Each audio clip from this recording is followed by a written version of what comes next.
جی السلام علیکم، کیسے ہیں آپ؟ میری دعا ہے کہ سب جہاں بھی ہوں خیریت سے ہوں۔ اللہ تعالیٰ سب کو اپنے حفظ و ایمان میں رکھے اور میرے تمام دیکھنے والوں کی زندگی میں ان پیارے پیارے پھولوں جیسے رنگ اور اپنی قدرتیں نچھاور کرے۔ ہمارے ہاں آج کل موسم کافی اچھا جا رہا ہے۔ اگست کا مہینہ اچھی بلی گرمی میں گزرا، اتنا کبھی کم ہی گرم ہوتا ہے۔ بس 1-2 دن گرمی کے باقی ہیں، اس کے بعد محکمہ موسمیات والوں نے شدید قسم کی بارش لکھا ہوا ہے۔ آپ سب کی میرے اور میری فیملی کے حق میں دعاؤں کے لیے بہت بہت جزاک اللہ۔ اللہ پاک کی رحمت اور آپ کی دعائیں ہیں کہ میرے بیٹے کا اسکول بہت اچھی طرح سے سٹارٹ ہو گیا۔ فرسٹ ڈے پہ اسکول والوں نے جسٹ 1 گھنٹے کے لیے گیدرنگ رکھی ہوئی تھی تاکہ بچے اپنے ٹیچرز اور کلاس فیلوز کے ساتھ میٹنگ کر سکیں۔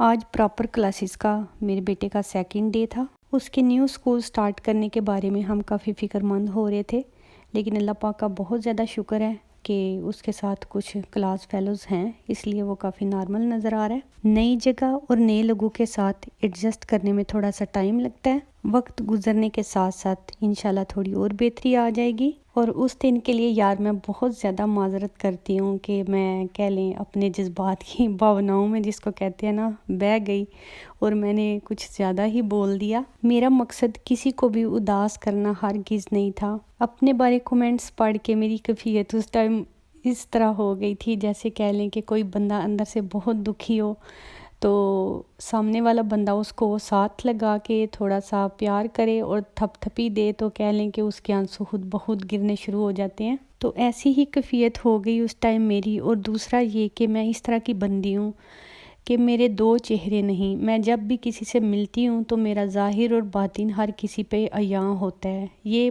بہت سے لوگ میرے منہ پہ بھی کہتے ہیں اور میری بیگ پہ بھی بولتے ہیں کہ اس جیسا بندہ ہم نے نہیں دیکھا۔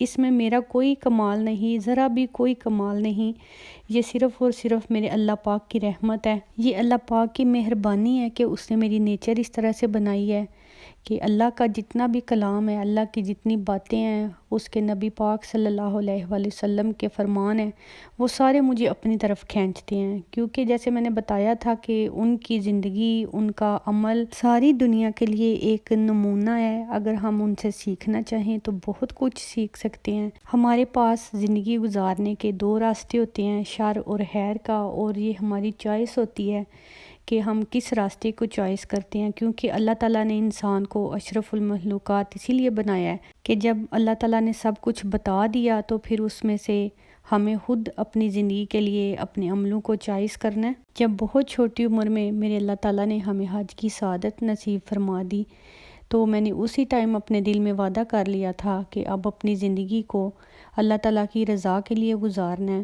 حج کرنے کے بعد بھی زندگی اس طرح نہیں ہونی چاہیے کہ انسان شتر بے مہار بنا پھرے۔ شروع میں جب مجھے اتنی زیادہ سمجھ نہیں تھی تو تب بھی میں ان باتوں پہ غور کرتی تھی کہ فلاں بندہ تو ہر سال حج کرنے جاتا ہے لیکن اس کے عمل میں کوئی فرق نظر نہیں آتا۔ جب ایک بندہ 5 وقت کی نمازوں کے ساتھ اپنی نفلی عبادتیں بھی جاری رکھتا ہے تو اس کے ہلاکیات میں اتنی زیادہ گراوٹیں کیوں ہیں؟ ایسے بہت سے موقع زندگی میں آئے کہ جب دوسروں کے عمل دیکھ کے مجھے زندگی میں ایک جھٹکا سا لگا، اور ایسے جھٹکا لگا کہ جیسے ایک شدید قسم کا کرنٹ محسوس ہوتا ہے۔ لیکن وقت گزرنے کے ساتھ آہستہ آہستہ اللہ پاک نے مجھے ایسے تجربوں سے گزارا اور ایسا شعور دیا کہ مجھے میرے تمام سوالوں کے جواب مل گئے۔ ہم لوگ اپنی زندگی کی ساری انرجی اس بات پہ لگا دیتے ہیں کہ ہم نے ایک اچھا مسلمان بننا ہے۔ ہر سال کے عمرے اور حج ادا کر کے اور نمازوں کی پابندی کر کے تسبیحاں پڑھ کے ہم لوگ سمجھتے ہیں کہ بس اب تو پرفیکٹ مسلمان بن گئے ہیں، اب کسی اور چیز کی ضرورت ہی نہیں۔ لیکن عملی زندگی گزارنے کے لیے ہم نے کبھی یہ سوچا ہی نہیں کہ ہمیں اچھا انسان بھی بننا ہے۔ ساری عبادتوں کی قبولیت تو انشاءاللہ اللہ پاک سبھی کی ضرور کرے گا، اور جہاں پہ اخلاقیات نبھانے کی بات آتی ہے تو مجھے لگتا ہے کافی زیادہ لوگ اس میں پیچھے رہ جائیں گے۔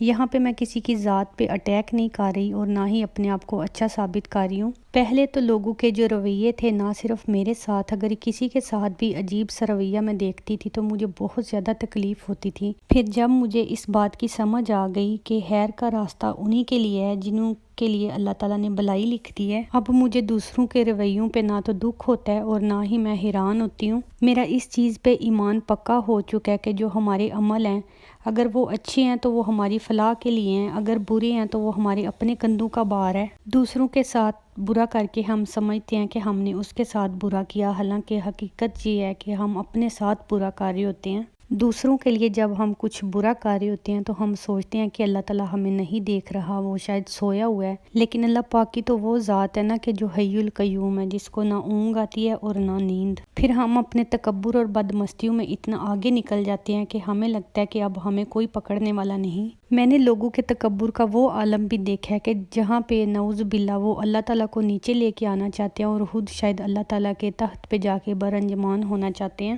خدا کی خدائی میں شراکت کی طلب رکھنے والوں کے لیے اللہ تعالیٰ کے ہاں بہت زیادہ پکڑ ہے، لیکن یہ ساری سمجھ صرف انہی لوگوں کے لیے جن کو اللہ تعالیٰ نے ہدایت کے راستے پہ رکھنا ہے۔ میری اللہ پاک سے بس یہی دعا ہوتی ہے کہ اللہ پاک تو ہمیں اپنی رحمت کے صدقے بلائی کی توفیق عطا فرما۔ وہ اعمال جو نہ صرف ہمارے لیے دنیا کا نقصان ہے بلکہ آخرت میں وبال بن جائیں گے، اللہ پاک ان سے بچا کے رکھے۔ میں پھر سے زیادہ بول کے شاید آپ لوگوں کو بور کر رہی ہوں گی۔ بلاگ سٹارٹ کرنے سے پہلے میں سوچ رہی تھی کہ میں آپ لوگوں سے پوچھوں گی گول گپے کس کس کی کمزوری ہیں، لیکن باتیں سٹارٹ کر کے میں کہیں کی کہیں پہنچ گئی۔ اپنے بارے میں جو اس دن میں نے ایک ڈرامے کا حوالہ دیا تھا، اس میں جو لڑکی کا کریکٹر ہے کافی زیادہ سٹوری اس کی میرے ساتھ ملتی ہے۔ اس ڈرامے کی قسطیں بہت زیادہ ہیں، لیکن شارٹ کٹ میں یہ ہے کہ ایک لڑکی جس کو ساری چیزیں صرف اور صرف اللہ پاک کی طرف سے عطا ہوتی ہیں، تو ارد گرد کے لوگ بلا وجہ کے حسد میں اس کی خوشیوں کو بے رنگ کرنے کی کوشش میں لگے رہتے ہیں۔ آپ سب کو بھی پتا ہوگا کہ ہماری سوسائٹی کا ایک المیہ ہے کہ بہو ڈھونڈنے کے معاملے میں لوگ گھوری چٹی، پڑھی لکھی، چھوٹی فیملی اور اگر اس کا فائنینشیل بیک گراؤنڈ بھی مضبوط ہو تو سونے پہ سہاگا سمجھی جاتی ہے۔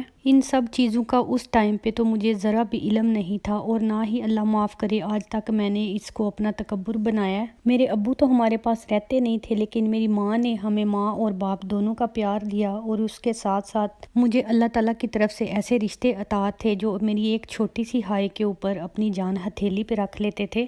ہماری جوائنٹ فیملی تھی اور ددیال میں پہلے بچوں میں سے تھی جن کو قدرتی طور پہ بہت زیادہ پیار ملتا ہے۔ ننیال میں میری امی سب سے چھوٹی تھی اور اپنے بہن بھائیوں کی سبھی کی لاڈلی تھیں، اسی وجہ سے شاید وہاں سے بھی مجھے بہت زیادہ پیار ملا۔ میں تو کہتی ہوں کہ ماں باپ کے گھر جیسا پیار زندگی میں کبھی کوئی نہیں دے سکتا۔ والدین ہی زندگی کا ایک ایسا رشتہ ہوتے ہیں جو اپنی اولاد کو ہر اچھائی اور برائی کے ساتھ قبول کرتے ہیں، لیکن زمانہ کبھی کبھی اچھائی پہ داد تو دیتا ہے، لیکن ایک چھوٹی سی غلطی پہ جگ ہنسائی بھی بہت زیادہ کرتا ہے۔ یہ تو میں ایک جنرل بات کر رہی ہوں۔ بات یہ تھی کہ والدین بہت زیادہ اپنی اولاد کی خاطر محنت کرتے ہیں، قربانیاں دیتے ہیں۔ ایک شخص چاہے کتنا ہی مفلس ہو یا اس کی اولاد کتنی ہی زیادہ کیوں نہ ہو، تو وہ کوشش کرتا ہے کہ وہ اپنی اولاد کو ہر خوشی دے، اور خاص طور پر ہمارے معاشرے میں بیٹیوں کو بہت زیادہ عزت اور احترام اس لیے دیا جاتا ہے کہ انہیں پتہ ہوتا ہے کہ انہوں نے کل کو اپنے گھر کا ہو جانا ہے، انہوں نے سدا ہمارے ساتھ نہیں رہنا۔ اس لیے لوگ اپنی بیٹیوں کو بہت ناز اور نہروں سے پالتے ہیں، اور وہ نہریں اور ناز پھر بیٹیوں کی کمزوری بن جاتے ہیں اور انہیں بہت زیادہ حساس بنا دیتے ہیں۔ میں تو کہتی ہوں کہ ایک فقیر بھی اپنے گھر میں اپنی بیٹی کو بالکل رانی بنا کے رکھتا ہے۔ والدین بہت سا پیار دے کے اور تعلیم دلوا کر اپنی بیٹیوں کو اگلے گھر کا کر دیتے ہیں،